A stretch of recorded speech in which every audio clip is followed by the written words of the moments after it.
সে ধর্মের যে পরিচয়ের মানুষ হোক তাকে নাগরিক মর্যাদা দেওয়া হচ্ছে জুলাইয়ের রায়। আর সেই বাংলাদেশ প্রতিষ্ঠা করতে হলে জনগণের নিজস্ব রাজনৈতিক শক্তি দরকার। আমরা একটা ওই জাতীয় সংকট মুহূর্তে আছি, একটা ক্রান্তিকালের মধ্যে আছি।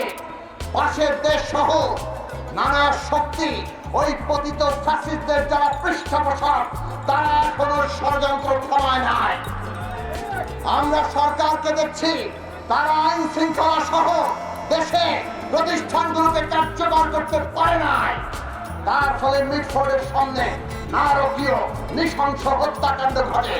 তার ফলে গোপালগঞ্জে এনসিপির পূর্ব নির্ধারিত সমাবেশে ওইভাবে হামলা হয়, 4 জন নিহত হয়।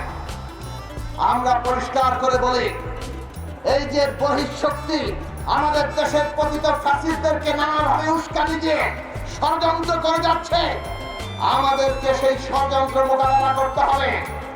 আর সেইটা করতে হলে জুলাইয়ের আকাঙ্ক্ষায় আমাদের ন্যূনতম জাতীয় ঐক্যবদ্ধ রক্ষা করতে হবে। সেই ঐক্যবদ্ধ শক্তি দিয়ে আমরা এই দেশে রাষ্ট্রের গণতান্ত্রিক পুনর্গঠন করে গণতান্ত্রিক রাজনৈতিক বন্দোবস্ত প্রতিষ্ঠা করে নির্বাচনের মধ্য দিয়ে একটা গণতান্ত্রিক সরকার প্রতিষ্ঠা করব এবং আগামী সংসদ প্রতিষ্ঠা করব, যেই সংসদ হবে সংবিধান সংস্কার পরিষদের সংসদ। জনগণকে ঐক্যবদ্ধ করি, জনগণের শক্তি গড়ে তুলি, আর বিচার সংস্কার নির্বাচনের জন্য জনগণকে ঐক্যবদ্ধ করি। কোন ষড়যন্ত্র যাতে বাংলাদেশকে ধ্বংস করতে না পারে। আবারও বলি, ষড়যন্ত্রকারীদের সম্পর্কে সতর্ক থাকবেন। নানা ঘটনা ঘটিয়ে অস্থিতিশীলতা তৈরি করে তারা বাংলাদেশে এই বিচার সংস্কার আর নির্বাচনের প্রক্রিয়াকে বন্ধ করে দিতে চায়। কাজেই আজকের দেশের জাতীয় স্বার্থ, দেশের স্বার্থ, জনগণের স্বার্থ, আমাদের শহীদের রক্তের ঋণ, এই দেশে বিচার সংস্কার এবং যথাসময়ে নির্বাচন।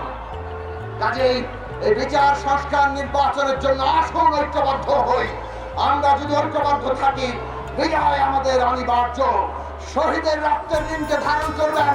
শহীদদের চাইতে এখন বড় হতে চান না, শহীদদের চাইতে বড় হয়ে আমরা বাংলাদেশকে ঐক্যবদ্ধ রাখতে পারবো না।